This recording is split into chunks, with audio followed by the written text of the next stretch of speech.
Drank it really fast. Today I want to explore with you a phenomenon I've been observing. It's a social observation about how people behave when they are morally threatened, meaning they are threatened with moral injury. Who fail to understand that we don't actually really give a shit about your dietary preferences. The fact that you think other people have not carefully thought through. A typical thing I see between animal activist versus an animal abuser. So animal activists are completely outnumbered. They are outfunded, they're outfinanced by animal abusers. Animal abusers over here have just about every advantage you could think of. They have lobbyists, they have politics on their side, they're supported legally, they are socially in the majority, okay? Their majority opinion, Overton window favors the animal abusers. I'm talking primarily about obfuscated acts of animal abuse. So paying someone money to kill animals on your behalf, and then you can reap the rewards, whatever they are, or definitely confining animals, restricting their movement, artificial insemination of animals, taking animals' children away from mothers. This is all animal enslavement, and it's all forms of animal abuse. And they have every advantage you could possibly think of, except for one, where the animal activist actually has an advantage. And that is that animal activists are morally righteous and they are morally consistent. That is the only advantage that animal activists have. If this is an argument between two intelligent people, during their argument, what won't be communicated, but what will be understood by both, is that in the grand scheme of things, the animal activist is right. They're right that it's not fair to the animals, that it is in fact animal abuse, that humans have supremacist ideas at the core of their society that actually keeps things running in the way that they do, that pave the way for a lot of luxuries that we experience in our lives. And this will be understood. This will be understood by intelligent people. Yes, there is cognitive dissonance at play, but if you listen to someone like Destiny, who is a Democrat, he's an intelligent political speaker and voice, and he's also on the side of animal abusers. And it's an inconsistency. It's a fundamental inconsistency in his moral views, his moral understanding of the world. Just as one example, but they're everywhere. Vosh, they're all like this. It's very common. And what does Destiny say? He says, I will not debate a vegan, right? He'll debate white supremacists all day long. He'll debate the most eloquent, the sharpest, like sharp as a tack conservative pundits, he'll debate all day long. But he says that he will not debate a vegan. He knows, and the vegan knows, and the vegan knows that he knows, and he knows that the vegan knows, that he's wrong, that he's on the wrong side of history. He knows this. And I'm just using Destiny as an example because he's probably a name you've heard of. But this happens everywhere. When we debate in ethics, this is a battle of ideas. Like I said, it's the only place where vegans have a strategic advantage because they are morally consistent with their values. Everyone else is a fucking hypocrite. I prefer to call them animal abusers because that is really lifting the veil on what they are. They are the majority, and the majority of people fund and are complicit in acts of animal abuse. So I like to call it what it is. It's a better way of understanding the situation that's going on. So they'll try to probe for areas of inconsistency in an animal rights activist's behavior or in their beliefs for an ad hominem attack, okay? So ad hominem is when they say, well, I don't have to believe you because you're a hypocrite when it comes to insert here, right? The animal activist will hopefully just debunk these kind of things, will call out different fallacies as they're happening and bring it back to the animals, okay? So when an activist, a good activist talks, the activist talks about the animals. And hopefully they'll say, it's not about me. It's not about me, it's about the animals, right? That's the focus, is the animal. And this is really important, right? And the animal abuser might try this several times. So they might try and say, well, I don't like it when vegans try to force their way of life on others and things like that, because it makes it sound, it's trying to reframe it to sound like this is the authoritarian, this is the controlling one, this is the bully. Whereas in fact, of course, it's the other way around. The only real bully here is the one who won't stop controlling the lives of animals. If I tried to stop someone from shooting up a shopping mall, right? If I saw someone pull out a gun in a shopping mall and start taking aim, and I tackled that person to the ground, if you take this side, you're the kind of guy who would say, how dare you tackle that guy to the ground and obstruct his freedom to shoot whoever he wants. Upholding justice does inevitably require a curtailing of certain freedoms. But I don't think anyone, including the animal abuser, would take issue with that in other contexts. It's only in this, right? Moving the goalposts and trying these ethical sleights of hand, and of course ad hominems. But this is really important, and this really gets to why animal activist, I'll draw him here. This is our animal activist, total Chad. And you have over here the animal abuser. The reason why there is an inherent tactical advantage in the battle of ideas. They're standing on high ground. Literally, you know, when people are like, oh, you're taking the moral high ground, that's a good thing. You should always try to take the moral high ground, right? If we're having a discussion about age of consent laws, okay? I should hope that you take the moral high ground. This is normative ethics I'm talking about when it comes to policies that take into consideration all lives, not just lives of the in-group. Notions of justice, fairness, compassion, those words lose their meaning if they exclude certain groups from those ideas, okay? So this includes all beings, certainly all sentient beings. It's got a broader circle of compassion, okay?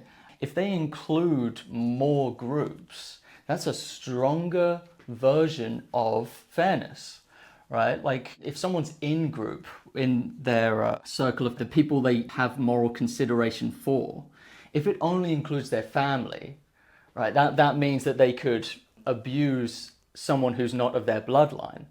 We can all see that that's like a very weak notion of justice. That's a very weak version. If your circle of compassion excludes people who don't fit into certain gender norms, right, then that's a weakness of your moral system. You're excluding others based on their identity, based on traits that they were born with.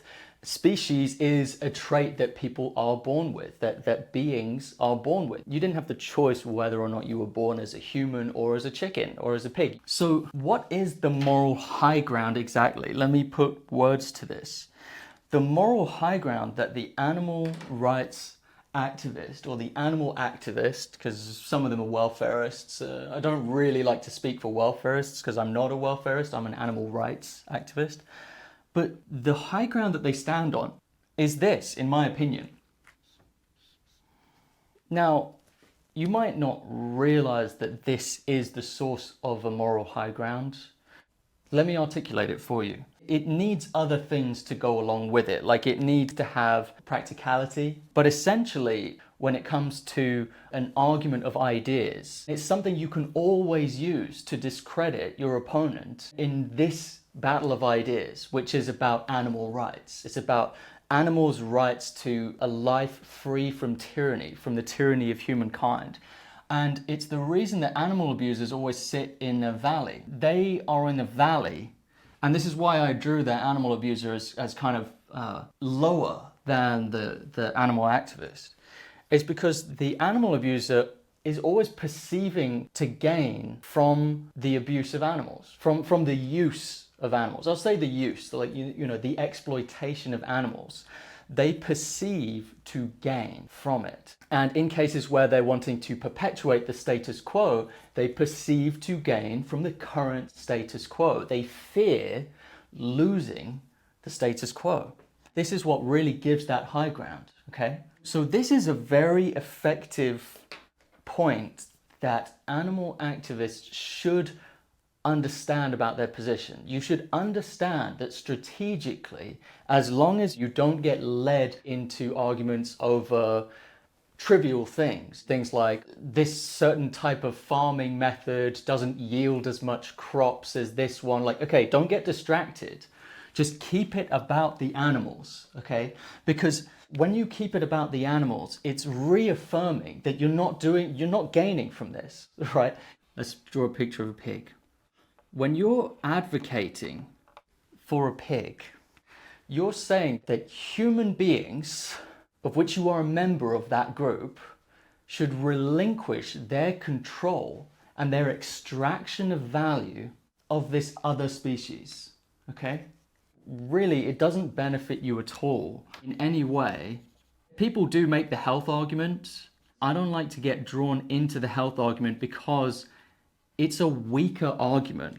Like, this is what you health vegans, you have to understand this. The health argument is a weaker argument because all the time people make decisions that are bad for their health, and they do that, they exercise their freedom of choice to make decisions that are bad for their health. They drive a car, they live in the city where the air quality is worse. There are so many examples. They don't exercise enough, and instead they want to play video games instead of exercising, and that's fine. Like, that's not a moral argument. The argument that it's better for one's health can be diffused so easily by someone who is an animal abuser who wants to eat the carcasses of animals, whether they're healthy or not, okay? It's a weak argument. So the question that leads things back to morality is, can one live a happy, healthy, long life without consuming animal products?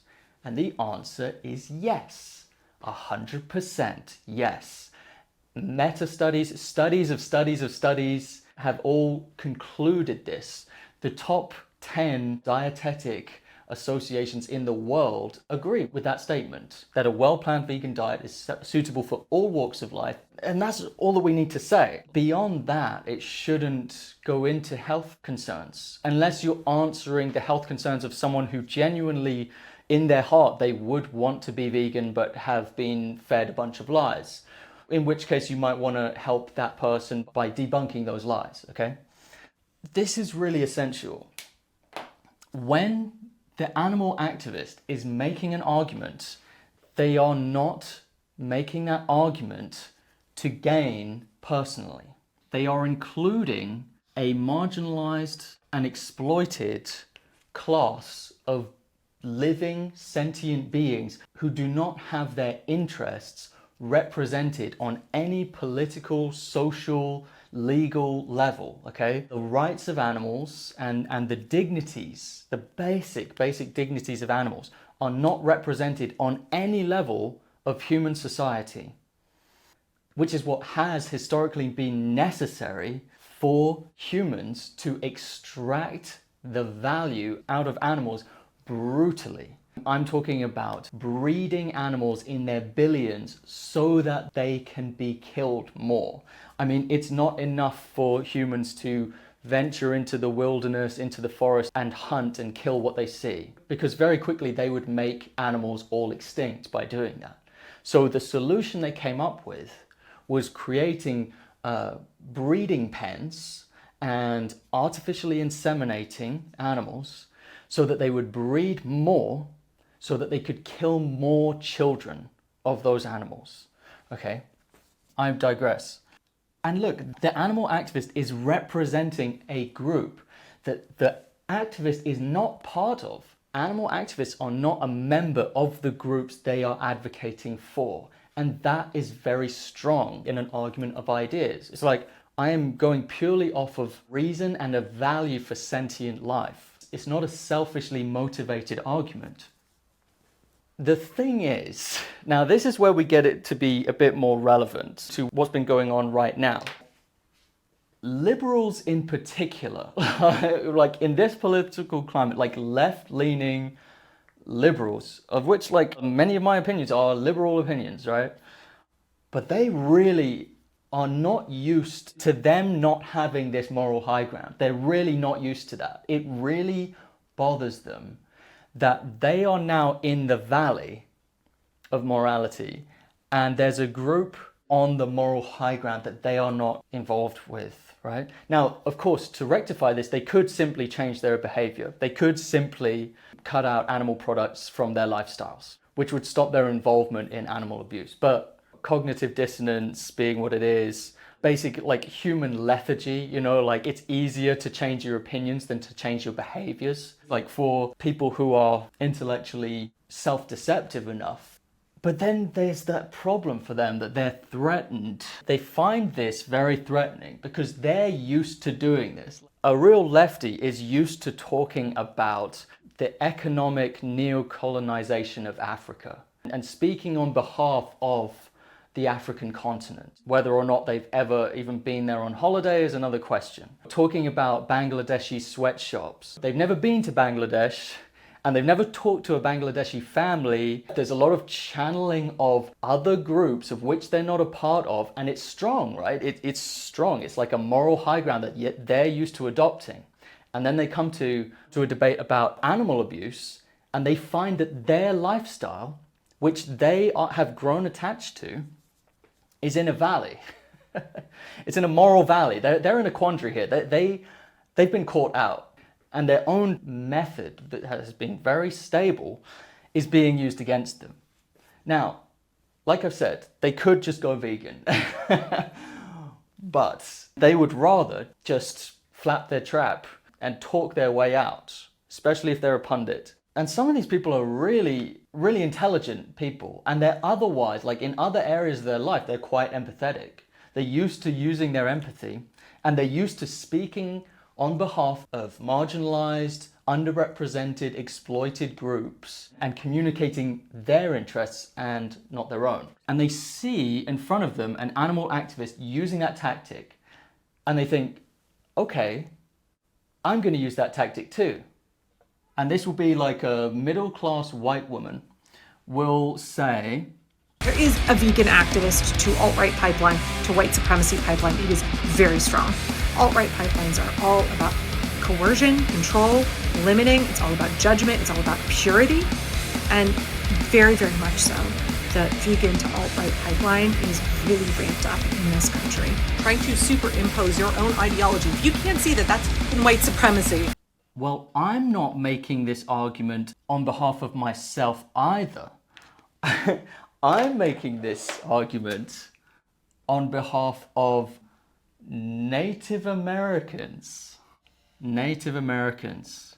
What's the word? There's some kind of like alt-right, it's a kind of right-wing thing and it's kind of authoritarian of the animal activists because Native Americans like to hunt animals. That means that the animal activist is telling this sacred group, this group that we dare not ever criticize, this group, and this group is untouchable for us. I mean, this group is like sacred, right? Like we can't just talk to them like adults. We can't just try to convince them like we would try to convince anyone else. No, this group is off limits. And so how dare you, animal activist, tell a Native American how to live, right? Which is really funny, actually. That is hilarious. That is a hilarious attempt at regaining, like trying to turn this valley where they literally gas animals to death for their taste pleasure. Pigs are forced into gas chambers, cows are electrocuted, bolt gunned in the head, decapitated, all when they're infants, right? When they reach like a fraction of their natural age. Don't even get me started on what they do to baby chicks in the egg industry, right? These are conveniences of their lives that they don't want to give up on, right? They don't want to change these things. And it's not even giving up. They would just need to change the ingredients. Like where the ingredients are sourced. Like, you've just seen me drink like a delicious cappuccino that was not made with cow's milk, right? It was made with oat milk. We're talking about something as a lifestyle change as simple and easy as that. This is where I get a bit disillusioned with like some of the people who are like left-wing, progressive, liberals. And it's not for many things. Like I'm in agreement on most things, but with this thing, they're fucking wrong. Like they're dead wrong, and they should be embarrassed, right? But they're trying to turn this into a little high ground of their own, trying to mimic the tactics. The only thing is, perhaps there is no industry that has done more damage to the Native Americans than industrialized agriculture. Why were the early colonies so voracious in their acquisition for land, right? What did they use that land for? Cattle grazing, primarily. Animal agriculture. What caused the bison populations to almost be driven to extinction on the American continent by the settlers? If you want to find a group of humans who were more fucked over by animal agriculture than the Native Americans, you'd have a tough time. And of course, you only call upon this group of Native Americans when they can benefit you, right? Which is kind of exploitative in itself. Like, you're using their culture, their heritage, their history as a form of rhetoric to defend your frivolous, wanton acts of animal abuse. Now, did Native Americans historically, culturally kill animals? Yes. In smaller numbers than today, they hunted and killed animals. Perhaps a more important question is, do Native Americans today need to continue exploiting animals in the same way? I can't speak for every Native American, but what I can do is treat Native Americans as moral agents and actually give them the dignity of talking to them directly and actually asking them and actually imploring them to not hurt animals, to not abuse animals, right? I would actually treat them like intelligent, responsible adults who have moral compasses of their own, and not just as this group that I can use as a stand-in just to try and give myself moral elevation. And the thing is, these two groups, these are different. Like, for all the history of Native Americans and everything that they went through and what they are today, Native Americans still have an order of magnitude greater agency over their situations than farm animals, right? For one thing, they have legally enforced rights. These are moral agents. They can knowingly exercise choices that result in either a lot of death and suffering or abstain. The same cannot be said for species like pig, chicken, goats, cows, turkeys. These groups of sentient animals, they are scientifically just as sensitive as us to their surroundings. Like, if you pricked one with a needle, the pig would jump and squeal and feel pain, right? So in the ways that matter, they are moral subjects. It matters what you do to a pig or to a chicken, goat, and whatnot, but they are not moral agents. They do not have control over the lives and livelihoods, the well-being of others, okay? They don't have the intelligence, for one thing. Okay, so that's a really important distinction. There's more that I can say on this matter, but it's hilarious how desperate it is when a left-leaning, liberal, middle class just doesn't want to change even the tiniest little fraction from their current cushy luxuries, which are propped up on the backs of thousands of dying animals, enslaved animals, generations upon generations of dead animals, right? And they will fight tooth and nail to keep it the same because they don't actually give a shit about the victims. We don't actually really give a shit. They don't actually give a shit about Native Americans. They don't give a shit about pigs. They don't give a shit about you. When it comes down to it, they will defend to the last man their cow milk cappuccino at Starbucks. And I don't respect it. And I don't think you should respect it. I don't think it's worthy of your respect. And just with one decision to go vegan, they could bring their actions in line with their values. But something tells me that it'll be a long time before many of these individuals really live the lives that they're preaching about.